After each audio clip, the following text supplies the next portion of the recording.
Hi everyone. आज हमारा history का लेक्चर 8 होने वाला है और आप सभी को पता है हमने अर्जुन बैच में सबसे पहले हमने अपनी हिस्ट्री ही शुरू की है। स्टैटिक जीके हम ऑलरेडी कर चुके हैं। अगर आपने स्टैटिक जीके नहीं की है तो स्टैटिक जीके आपके पेपर के लिए मोस्ट इंपॉर्टेंट है। स्टैटिक जीके की एक प्लेलिस्ट बनी हुई है, static GK for all SSC exams. तो आप जाके पहले स्टैटिक जीके कवर कर लो और साथ में ये हिस्ट्री भी कवर करते रहो। आज हमारा लेक्चर 8 है और आज हम संगम एज पढ़ने वाले हैं। बेसिकली आज हम साउथ इंडिया की हिस्ट्री पढ़ने वाले हैं।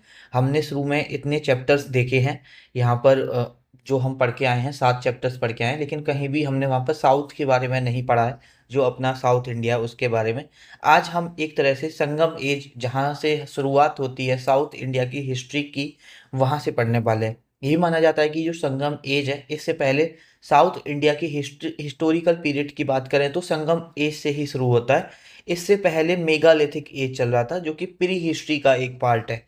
तो अगर हम देखें कि जो हिस्टोरिकल पीरियड है वो साउथ इंडिया का कहाँ से शुरू होता है तो संगम एज से शुरू होता है। अगर मैं यहाँ पर संगम एज की टाइमलाइन की बात करता हूँ तो लगभग third century third century BC से लेके थर्ड सेंचुरी एडी तक का इसका टाइम लाइन आपको देखने को मिलेगा, टाइम पीरियड यहाँ पे देखने को मिलेगा। तो जो आपका हिस्टोरिकल पीरियड शुरू हुआ है साउथ इंडिया का, सदर्न इंडिया का, वो आपका थर्ड सेंचुरी बीसी से आपको देखने को मिलेगा। अब जैसे हम अलग अलग एज पढ़ के आए, पहले हमने स्टोन एज पढ़ा था नॉर्थ इंडिया में, फिर हमने ब्रॉन्ज एज पढ़ा, मतलब कैलकोलिथिक एज पढ़ा, फिर हमने ब्रॉन्ज एज पढ़ा था, फिर उसके बाद हमने क्या पढ़ा था, वैदिक एज पढ़ा। तो ये सारी चीज़ें हमने पढ़ी। तो सबके पीछे मैंने आपको एक रीजन बताया था कि अगर इसका ये नाम था इस टाइम पीरियड का तो उसके पीछे क्या रीजन था। ऐसे ही अगर हम यहाँ पे देखते हैं कि संगम एज, इस पीरियड को संगम एज क्यों बोला गया, इस संगम एज का मतलब क्या है। तो देखो, संगम का मतलब होता है, यहाँ पे आप नोट डाउन कर सकते हो, संगम का मतलब होता है यहाँ पर असेंबलीज। संगम का मतलब क्या होता है यहाँ पर, असेंबलीज। और यहाँ पर क्या होता था, इस पीरियड में 3 असेंबली हुई हैं, 3 संगम हुए हैं। उस वक्त क्या बोला जाता था, संगम बोला जाता था। तो यहाँ पर 3 संगम हुए थे। और संगम क्या होता था, बेसिकली जो स्कॉलर्स होते थे, जैसे पोइट वगैरह हो गए, वो लोग असेंबल होते थे और वो लिटरेचर को कंपाइल करते थे। किसको कंपाइल करते थे, लिटरेचर को कंपाइल किया जाता था। तो टोटल मिला के 3 संगम हुए हैं। ठीक है, तो 3 संगम हुए हैं, इसलिए हम इसको क्या बोलते हैं, संगम एज बोला जाता है। क्या बोला जाता है इसको, संगम एज। और अब ऐसा तो है नहीं कि ये जो संगम एज अगर हमने नाम दे दिया, असेंबलीज होती हैं, संगम होते हैं जहाँ पर स्कॉलर्स आके मिलते हैं और लिटरेचर को कंपाइल किया जाता है, साहित्य को कंपाइल किया जाता है। तो इस टाइम पर, इस पीरियड में वहाँ पर कुछ रूलर्स भी रहे होंगे। तो वहाँ पर आपको मेनली हमें ये जो असेंबली होती थी जहाँ पर ये लिटरेचर जो टेक्स्ट था ये कंपाइल हुआ, जिसके जैसे फर्स्ट असेंबली में, अभी चलो मैं वो सारी चीज़ें बता देता हूँ। अभी बताता हूँ आपको कि जो असेंबलीज में, जो हमारी फर्स्ट असेंबली में लिटरेचर वगैरह के कोई एविडेंस ही नहीं मिलते, लेकिन जो ये टेक्स्ट में लिटरेचर के जो भी हमारे पास अभी सर्वाइव करी अभी तक, उनमें जो हमें उस वक्त के संगम पीरियड में जितने भी रूलर्स के बारे में पता चलता है, एक तो चेराज के बारे में पता चलता है, एक चोलाज के बारे में पता चलता है, एक पांड्याज के बारे में पता चलता है। तो एक तो हम ये संगम एज के बारे में पढ़ेंगे, एक हम इन रूलर्स के बारे में पढ़ेंगे कि चेराज क्या कौन थे, चोलाज और पांड्याज के बारे में हम पढ़ने वाले हैं। ज़्यादा डेप्थ में नहीं पढ़ेंगे क्योंकि ज़्यादा डेप्थ में आपके सवाल भी नहीं बनते। और संगम एज को आप हिस्ट्री ऑफ साउथ इंडिया भी बोल सकते हो, या मतलब जो आपका हिस्टोरिकल पीरियड बिगिन हुआ था यहीं से हुआ था। तो बताओ, पहले हम संगम एज के बारे में पढ़ें जो 3 असेंबली हुई हैं, या चेरा चोला पांड्याज के बारे में पढ़ें। अब देखो, मैं आपसे ऐसे पूछ रहा हूँ, लाइव क्लास तो है नहीं, तो जो मुझे सही लगेगा मैं वही करूँगा। ठीक है, तो चलो पहले रूलर्स के बारे में पढ़ लेते हैं। ऐसा नहीं है कि जो मुझे सही लगेगा, मैंने पहले रूलर्स के बारे में लिखा हुआ है कि इस पीरियड पे, अब ऐसे देखो असेंबलीज होती थी तो साउथ इंडिया में भी तो कोई रूलर्स राज कर रहे होंगे। तो चेरा चोलाज पांड्याज इन्होंने राज किया है, किस किस रीजन में किया है, किस किस रीजन में ये रूलर्स रहे थे, उसके बारे में चलो थोड़ा सा देख लेते हैं। ठीक है, बहुत छोटा सा चैप्टर रहने वाला है ये। अगर हम बात करते हैं यहाँ पर चेराज की, जो जो चीज़ें इंपॉर्टेंट हैं वो मैं यहाँ पे लिख के लाया हूँ। अगर देखो, चेराज के बारे में हमें ज़्यादा नहीं पढ़ना। रूलिंग रीजन की बात करें तो इन्होंने केरल और तमिलनाडु वाले जो रीजन है, कभी अगर आपसे पूछ ले तो किस रीजन में इन्होंने रूल किया था, तो चेराज का जो रूल रहा था केरल और तमिलनाडु वाले रीजन में रहा था। अगर इनकी कैपिटल भी पेपर में पूछे तो बंजी या बंची करके होती है, ठीक है। तो बंजी हो ऑप्शन में या बंची हो, वो यहाँ पर आपका सही हो जाएगा। एम्बलम की बात करते हैं हम यहाँ पर, तो एम्बलम था बो एंड एरो। एम्बलम क्या था? Bow and arrow. ध्यान रखना, धनुष और तीर यहाँ पे इनका एम्बलम था। राजधानी क्या थी? बंजी। बंजी भी बोला जाता है, बंजी बंजी भी बोला जाता है, ठीक है। अब चलो मुझे एक बात बता दो, ये तो बंची है, बंजी। एक थी राजधानी बज्जी, वो किस महाजनपद की थी? वो मुझे नीचे कमेंट करके बताओ, क्योंकि हम महाजनपद पढ़ चुके हैं। अब यहाँ पर मुझे ग्रेटेस्ट चेरा, कभी अगर आपसे पूछ ले कि सेंगटू वन किस किस मतलब डायनेस्टी से बिलोंग करते थे, कहाँ से, किस डायनेस्टी से बिलोंग करते थे, तो चेराज, ठीक है। चेराज के ये ग्रेटेस्ट रूलर थे। ग्रेटेस्ट चेरा भी बोला जाता है। तो इनके बारे में ही आपसे पेपर में पूछता है, और किसी रूलर के बारे में नहीं पूछा गया है। तो ध्यान रखना कि जो ग्रेटेस्ट चेरा थे वो कौन थे? सेंगुटू वन थे। ये चीज़ आप लोगों को यहाँ पे पता होनी चाहिए। आगे हम देख लेते हैं, छोटे छोटे से ही हैं, ठीक है, ज़्यादा नहीं है। चोलाज के बारे में पढ़ लेते हैं, ठीक है। हम ये अर्ली चोलाज के बारे में बात कर रहे हैं। अगर हम यहाँ पर रूलिंग रीजन की बात करें चोलाज का, तो इनका भी तमिलनाडु वाला रीजन जो था वहाँ पर इन्होंने राज किया था। कैपिटल ध्यान रखना, उरियर या पुहार। पुहार आपकी ये कैपिटल थी। और पुहार के बारे में एक चीज़ ध्यान रखना, पुहार एक आपकी पोर्ट सिटी थी, जहाँ से ट्रेड वगैरह हो पाता था दूसरे अ, जगह से पानी के थ्रू, ठीक है। तो पहले भी पोर्ट वगैरह थे, पहले भी पानी के थ्रू ट्रेडिंग होती थी, तो ये चीज़ ध्यान रखना, ठीक है। और यहाँ पर चोला के एक फेमस किंग थे, ओके, मैंने इधर लिखा हुआ है, ग्रेटेस्ट रूलर कराई काल थे, ठीक है। ये इनके बारे में ध्यान रखना। और ये बताया जाता है एक बैटल ऑफ बैनी होता है, मेंशन, ओके, यहाँ मेंशन नहीं है, लिख लो, ये इंपॉर्टेंट है। एक आपका बैटल ऑफ बैनी होता है, बैटल ऑफ बैनी होता है। इसमें क्या करते हैं, ये डिफीट कर देते हैं, डिफीट कर देते हैं, defeated Cheras, Pandyas and other rulers, and other rulers, सबको ये हरा देते हैं बैटल ऑफ बैनी में। कौन? कराईकाल। कौन हरा देते हैं यहाँ पर? कराईकाल हरा देते हैं बैटल ऑफ बैनी में, ठीक है। तो ये चीज़ आपको यहाँ पर पता होनी चाहिए। और जो ये पुहार पोर्ट सिटी थी ना, अगर इसके कभी फाउंडर पूछ लें तो वो यही थे, ठीक है। कराईकाल ही इसके फाउंडर थे, कभी अगर आपसे पोर्ट सिटी के फाउंडर पूछ लें। और आपको पता है, जब पोर्ट सिटी डेवलप हो गई तो ट्रेडिंग में, ट्रेडिंग एकदम बहुत, मतलब दूसरे जो उस वक्त रूलर्स थे उनके साथ ट्रेडिंग होने लग गई। तो ट्रेडिंग एक तरह से बहुत बोल सकते हो कि इमर्ज्ड हुई बहुत अच्छी तरीके से। और चोलाज अपनी नेवी के लिए फेमस थे। कभी अगर आपसे पूछ लिया जाए कि नौसेना के लिए कौन फेमस थे, तो नौसेना के लिए आपके लिए चोला यहाँ पर फेमस थे, ये ध्यान रखना।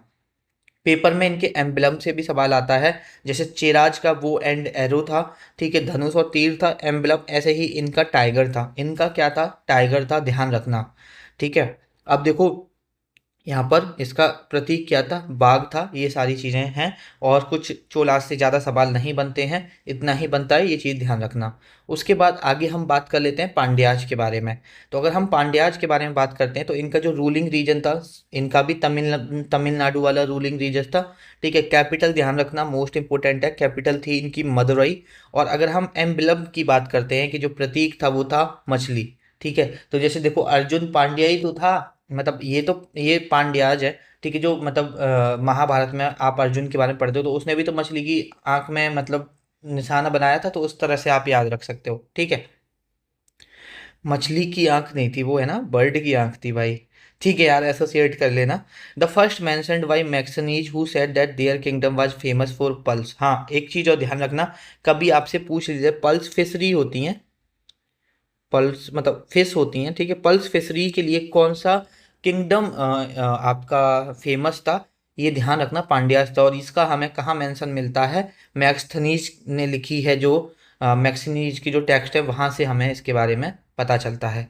और जैसे आपकी, हम अभी चोलाज के बारे में पढ़ के आए, उनकी जो पोर्ट सिटी क्या थी? पुहार थी। वैसे ही इनकी पोर्ट सिटी कोरकल थी। ये चीज़ आप लोगों को ध्यान होना चाहिए, ये चीज़ आपको पता होनी चाहिए। और जैसे मैं अभी आपको बता रहा था ना, कि जो संगम हुए थे, जो तीन असेंबली हुई थी, तो जो तीन असेंबली को पैट्रोनाइज किया गया था वो पांड्याज के द्वारा ही किया गया था। किसके द्वारा किया गया था? पांड्याज के द्वारा ही किया गया था।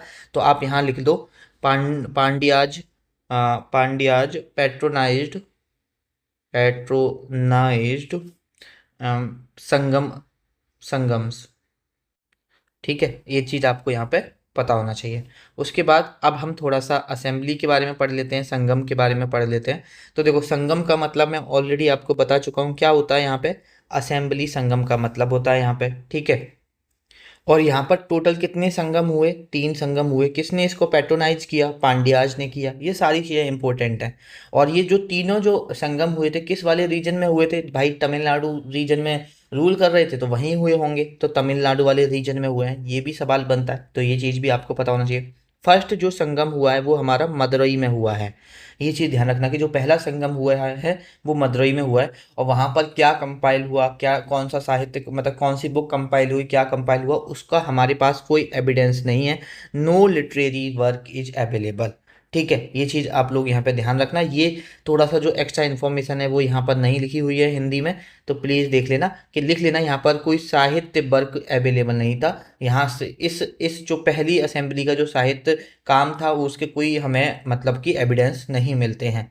उसका बाद सेकंड हुआ था हमारा कापदापुरम में, या जिसको तौलकी पियार बोलते हैं। तौलकी पियार क्यों बोलते हैं, क्योंकि यहाँ पर एक इम्पोर्टेंट टेक्स्ट कंपाइल किया गया। अब हो सकता है कि काफ़ी टेक्स्ट कंपाइल किए गए हों, लेकिन हमें जो मिलता है वो एक ही मिलता है, वो था तोलका पीएम। क्या था, तोलका पीएम था, बेसिकली तमिल ग्रामर के बारे में था। किसके बारे में था, तो यहाँ ध्यान रखना कि दूसरा होता है तोलका पियार में यहाँ पे कौन सा टेक्स्ट कंपाइल होता है, तो तोलका पीएम, टोल का पीएम टेक्स्ट कंपाइल होता है। और ये किसके बारे में था, यहाँ पर तमिल ग्रामर के बारे में था। ये चीज़ आप लोगों को पता होनी चाहिए यहाँ पे। उसके बाद जो थर्ड होता है वो मदुरई में होता है, और यहाँ के तो हमें बहुत सारे लिटरेरी वर्क्स ने अभी तक सर्वाइव किया और वो अभी तक है, ठीक है। तो ये 3 असेंबली हुई, ये चीज़ आपको ध्यान होना चाहिए। 2 मदुरई में हुआ है, एक कापदापुरम में हुआ है, तो याद रखना आसान है।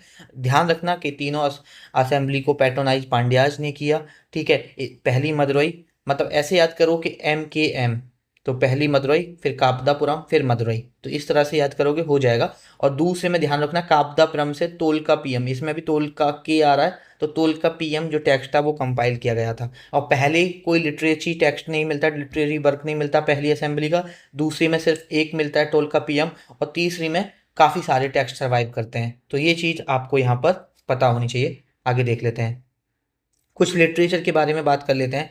जैसे कि एक, जैसे तो बहुत सारी लिटरेचर कंपाइल की गई हैं, लेकिन एक शिल्पाथिकरम करके टेक्स्ट कंपाइल किया गया था, जो कि किसने लिखा था, इलांगो अडिगल ने लिखा था। और इसमें बेसिकली बहुत सारी चीज़ें हमें एडमिनिस्ट्रेशन वगैरह के बारे में भी पता चलती हैं उस वक्त के, लेकिन जो मेन इसमें जो फोकस था, इसमें एक कोबलन था, और उसकी बेसिकली वाइफ का नाम तो कन्नगी था, लेकिन उसे एक माधवी थी, उससे प्यार हो जाता है। तो बेसिकली यहाँ पर कोबलन और माधवी की लव स्टोरी लिखी हुई है शिल्पाथिकरम में, ठीक है। ये चीज़ आप लोगों को यहाँ पे ध्यान होनी चाहिए, पता होनी चाहिए, पेपर में पूछ लेता है। एक था मनी मेघलई। मनी मेघलई जो किताब है वो चिथलई चथनार ने लिखी है, ठीक है। और इसमें ये जो किताब है ये कोबलन, मतलब ये इसकी मतलब इससे प्यार हो जाता है तो इनकी एक बेटी होती है, तो कोबलन और माधवी की बेटी के ऊपर इन्होंने उनकी जो लाइफ मतलब एडवेंचर रहे हैं उसके बारे में इन्होंने मनी मैगलई किताब में चिथलई ने लिखा है, ठीक है। तो ये है लिटरेचर के बारे में, ठीक है। आगे देख लेते हैं। ओके, हमारा चैप्टर यहाँ पे ख़त्म हो जाता है। मैं कुछ चीज़ें एडमिनिस्ट्रेशन के बारे में बताता हूँ कि अगर कभी थोड़ा सा स्टेटमेंट वाइज क्वेश्चन आ जाए, तो अगर कभी आपसे पूछे कि यहाँ पर जो एडमिनिस्ट्रेशन था इन संगम एज में जितने भी रूलर्स थे वहाँ पर वो कैसा था, मतलब वोटिंग से चुनते थे, किस तरह से राजा को चुना जाता था, बहुत सारी चीज़ों को हम देखते हैं। तो देखो सबसे पहले तो यहाँ पर हेरिडेटरी मोनार्की थी, ये चीज़ ध्यान रखना। हेरिडेटरी मोनार्की समझ लो, राजा का बेटा राजा बनेगा, ठीक है। यहाँ पर क्या थी, हेरिडेटरी मोनार्की थी कि भाई राजा का बेटा राजा बनेगा। और अगर हम देखते हैं तो जो किंग होता था ना, उसको असिस्ट किया जाता था। अब वो लिख लो, वो पूछ लेते हैं कि ये कौन थे, ये ऐसे कौन थे, तो किंग को 5 लोगों के द्वारा असिस्ट किया जाता था। एक होती थी a council, of ministers. I know कि हिंदी वालों को थोड़ा सा दिक्कत आएगा क्योंकि ये हिंदी में नहीं लिख रहा हूँ, तो जैसे ऐसे लिख लो कि मंत्री लोग थे वो उसे असिस्ट करते थे, जिनको हम क्या बोलते थे, ये तो नाम सेम ही रहेगा, अमाई चार। तो कभी पेपर में अगर आपसे पूछ ले कि अमाई चार कौन होते थे, तो एक काउंसिल ऑफ मिनिस्टर्स होते थे संगम एज में, जो कि किसको असिस्ट करते थे, राजा को असिस्ट करते थे। ये चीज़ आप लोगों को पता होनी चाहिए, ठीक है। और उसके बाद पृष्ठ काफ़ी इंपॉर्टेंट भूमिका रही है एंशियंट हिस्ट्री में पृष्ठ की। पृष्ठ को बोलते थे अंथनार्स, पृष्ठ को, पुजारियों को क्या बोलते थे? अंथनार्स बोलते थे। तो कभी पेपर में पूछे कि अंथनार्स किसको बोला जाता था, तो पृष्ठ को बोला जाता था। ठीक है। उसके बाद एक होते थे एनवॉयज, और एनवॉयज को उस वक्त क्या बोला जाता था? थुथार। थुथार। तो ये नाम ध्यान रखना, थुथार किसको बोला जाता था? एनवॉयज को बोला जाता था। एक होता था आपका मिलिट्री कमांडर। Military commander. अब यहाँ पर मिलिट्री कमांडर को क्या बोला जाता था? तो मिलिट्री कमांडर को बोला जाता था सेनापति। और एक और होते थे आपके, हाँ, स्पाइज होते थे, स्पाइज। ठीक है। जिनको बोलते थे ऑरर्स। तो बेसिकली यहाँ पर ये 5 लोग थे जो कि असिस्ट करते थे किसको? किंग को असिस्ट करते थे। ठीक है। अगर हम थोड़ा सा मैं इसको रफ कर देता हूँ।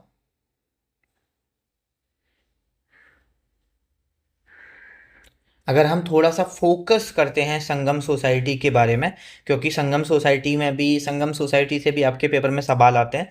तो 4 टाइप के कास्ट मेंशन थी। जैसे अगर हम पढ़ के आते हैं अपना वैदिक एज, वहाँ पे जैसे 4 वर्ण में सोसाइटी को डिवाइड किया गया था ना, वैसे ही यहाँ पर भी 4 क्लासेस में सोसाइटी को मतलब डिवाइड किया गया था। और इसका मेंशन ये कहाँ पर है कि 4 सोसाइटी में मेंशन किया गया है, मतलब जो 4 क्लासेस में सोसाइटी को डिवाइड किया गया है। तो वो तोल का पीएम जो टेक्स्ट बताया है ना मैंने, वहां से हमें देखने को मिलता है। तो एक जो रूलिंग क्लास होती थी, रूलिंग क्लास पूछ लेता है कि रूलिंग क्लास को इसको क्या बोलते थे, या रूलिंग क्लास को क्या बोलते थे।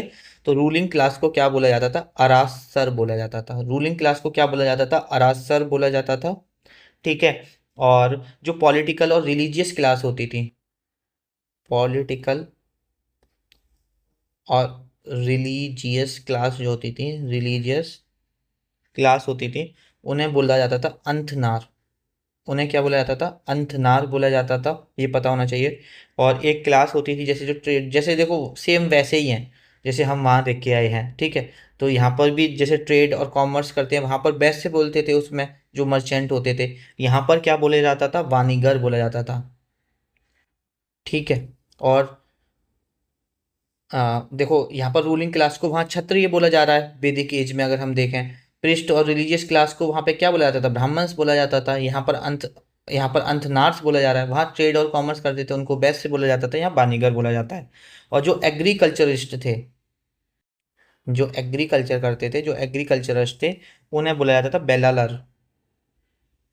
तो ये चीज, ठीक है, ये कुछ नाम है जो आपको भाई पता होना चाहिए, पेपर में आपसे यहाँ से भी सवाल बन जाते हैं। ठीक है। उसके बाद कुछ चीजें हैं जैसे कि कभी आपसे पूछ ले संगम एज में, जैसे वुमेन्स को भी बहुत अच्छे से ट्रीट किया जाता था। इनको भी राइट्स थे संगम में पार्टिसिपेट करने का। और मतलब वुमेन्स का रेस्पेक्ट देखने को मिलता है, कभी अगर थोड़ा डेप्थ में जाके आपसे एक्स्ट्रा पूछने की कोशिश करे। ठीक है। और ये बताते हैं कि संगम एज में वुमेन्स को अपना लाइफ पार्टनर चूज करने का भी फ्रीडम था। तो भाई इतने पुराने समय में इतनी बड़ी बात होना भी अपने आप में एक बहुत बड़ी बात है। लेकिन हाँ, हमें संगम एज से सती प्रथा के एविडेंस मिलते हैं, जहाँ पर मतलब वैसे वुमेन्स की लाइफ बहुत अच्छी थी, लेकिन जब वो विडो हो जाती थी तो उनकी लाइफ बहुत खराब थी संगम पीरियड में भी।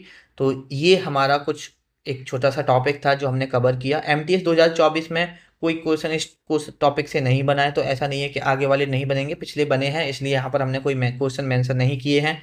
Thank you for watching this lecture. आप सब लोग अपनी फीडबैक शेयर नहीं करते भाई लेक्चर्स के बारे में, कर दिया करो प्लीज़। काफ़ी मेहनत कर रहा हूँ आप लोगों के लिए कि आपको लेक्चर्स कैसे लग रहे हैं। Please do share in the comment section. और नोट्स के लिए आपको पेड ग्रुप ज्वाइन करना पड़ेगा। मैंने हर लेक्चर के एंड में बताता हूँ, तो ज़्यादा एक्सप्लेन नहीं करूँगा। अगर आपको ज्वाइन करना है तो इस नंबर पर मैसेज कर दो, आपको एक क्यूआर कोड सेंड किया जाएगा, और 199 अगर आप पे करोगे तो आपको इन जो पीडीएफ्स हैं उनका एक्सेस यहाँ पर आराम से मिल जाएगा। ठीक है। चलो अब हम बात कर लेते हैं। लेक्चर तो हमारा ख़त्म हो गया, जिनको जाना है वो जा सकते हैं। 1-2 मिनट हम जो बात करते हैं आपकी पढ़ाई के बारे में। आप अपने आप से सोचो कि आपकी पढ़ाई कैसी चल रही है, और आप अच्छे से पढ़ रहे हो या नहीं। और एक बार फिर बोलूँगा, हर लेक्चर के एंड में बोलता हूँ कि भाई हार्ड वर्क का कोई सब्स्टिट्यूट नहीं होता। प्लीज़ यार हार्ड वर्क करते रहना, पढ़ते रहना। आपका पेपर बहुत जल्दी आ रहा है। और देखो पेपर कितना भी दूर हो, कितना भी पास हो, आपको 6-7 घंटे डेली पढ़ना ही चाहिए। और यार अभी आप अपनी एज के बारे में देखो, अभी आपकी एज क्या है? उस एज पे अगर आप 6-7 घंटे पढ़ नहीं सकते हो, तो फिर वो शब्द नहीं है जो मैं बोलूँ किसी इंसान के लिए कि अगर 6-7 घंटे भी अगर हम मेहनत ना कर पाए तो लानत है हम पर।